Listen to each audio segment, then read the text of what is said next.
Assalamualaikum warahmatullahi wabarakatuh. Semangat pagi anak-anak. Bagaimana kabarnya kalian hari ini? Sehat semuanya ya di rumah? Baik, barangkali yang pertama saya perkenalkan diri terlebih dahulu ya. Nah, saya Pak Sutanto. Silahkan nanti dipanggil dengan Pak Tanto. Yang nanti selama 1 tahun ke depan kita akan belajar IPA bersama-sama di kelas 7. Nah, kita hari ini akan memasuki pembelajaran yang pertama di semester 1. Sudah siap anak-anak semuanya di rumah? Sudah siap tentunya ya.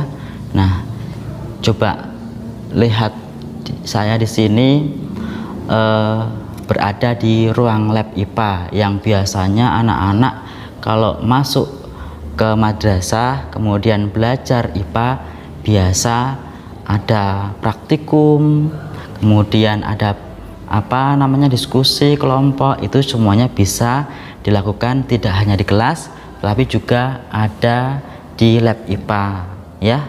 Nah, di sini untuk pertemuan yang pertama kali ini saya akan menjelaskan apa yang akan anak-anak pelajari hari ini. Nah, pertemuan yang pertama ini kita akan belajar bab 1 yaitu objek IPA dan pengamatannya.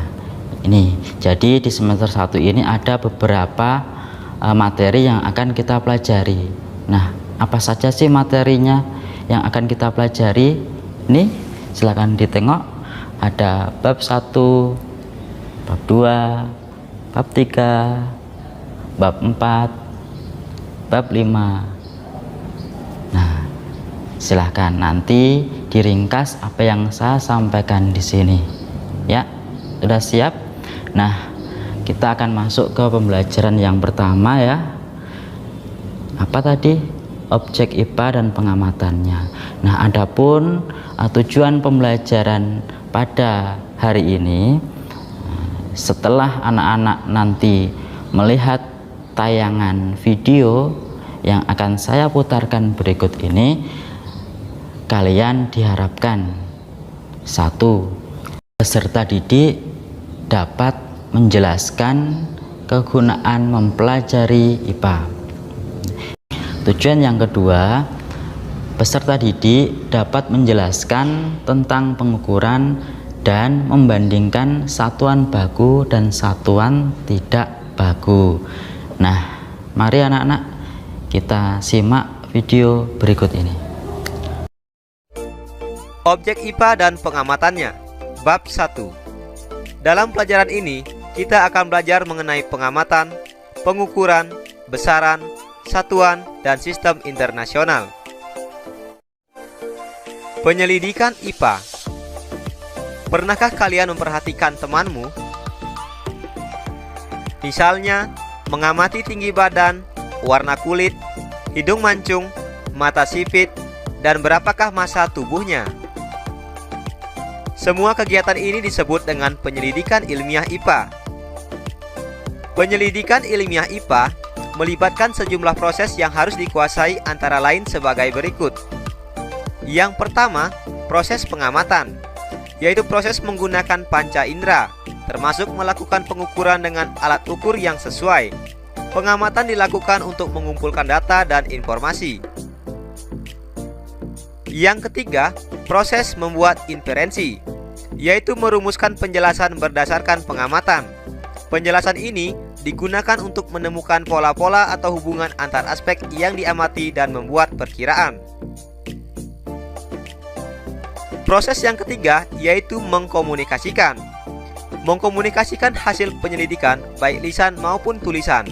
Hal yang dikomunikasikan termasuk data yang disajikan dalam bentuk tabel, grafik, bagan, dan gambar yang relevan. Manfaat belajar IPA. Dengan mempelajari ilmu pengetahuan alam akan memberikan beberapa manfaat kepada kita. Yang pertama, untuk meningkatkan kualitas hidup. Misalnya, apakah bunga yang ditanam akan tumbuh. Yang kedua, untuk memahami berbagai hal di sekitar kita. Misalnya, Mengapa bisa terjadi siang dan malam? Yang ketiga, untuk menyelesaikan suatu masalah. Misalnya, bagaimana cara mendapatkan air bersih dari air yang keruh. Dan yang keempat, berpikir logis dan sistematis. Misalnya, jika data warnanya seperti ini, apa kesimpulannya? Nah, ini adalah beberapa manfaat yang kita peroleh dari belajar IPA. Objek yang dipelajari dalam IPA. Seluruh benda di alam dengan segala interaksinya untuk dipelajari pola-pola keteraturannya. Yang pertama, objek yang berukuran kecil atau renik. Yang kedua, objek yang berukuran besar. Nah, secara garis besar, objek yang dipelajari dalam IPA dapat dibedakan menjadi dua, yaitu objek yang berukuran kecil dan objek yang berukuran besar.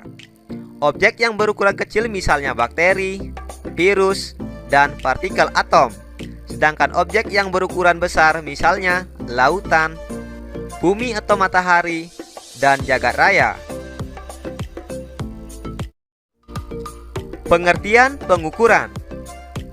Pengukuran adalah kegiatan membandingkan sesuatu yang diukur dengan menggunakan alat ukur yang digunakan sebagai satuannya. Besaran adalah hasil pengukuran yang dinyatakan dengan angka. Sedangkan satuan adalah acuan yang digunakan dalam pengukuran. Misalnya, kita mengukur panjang meja 1,5 meter. Nah, di sini panjang merupakan pengertian dari besaran. Sedangkan 1,5 adalah nilai besaran dan meter adalah satuannya. Satuan pengukuran. Satuan pengukuran dapat dibedakan menjadi satuan baku dan satuan tidak baku. Satuan baku misalnya meter, kilogram, dan sekon. Sedangkan satuan tidak baku misalnya jengkal, hasta, dan depa.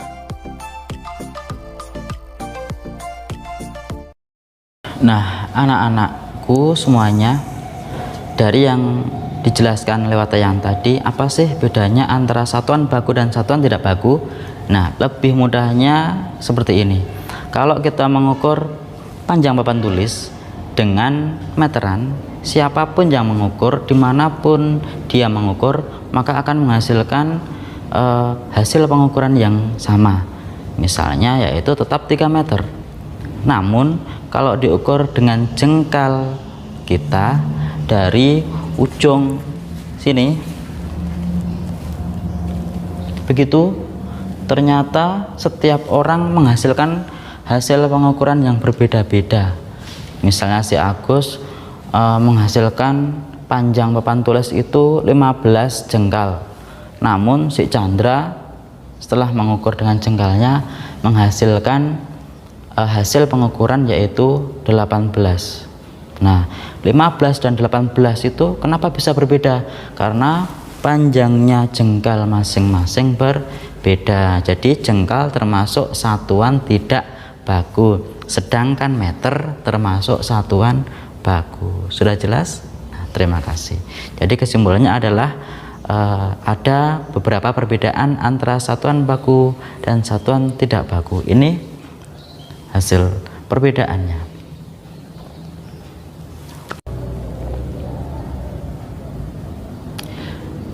Nah, dari tayangan yang kalian simak tadi, silahkan diringkas di buku catatan ya. Nah, kemudian tugasnya silahkan disalin di buku tulis. Terima kasih atas perhatian anak-anak yang sudah mengikuti pembelajaran pada hari ini. Tetap sehat, tetap semangat, dan jangan lupa selalu berbuat baik dimanapun dan kapanpun. Saya akhiri. Assalamualaikum warahmatullahi wabarakatuh.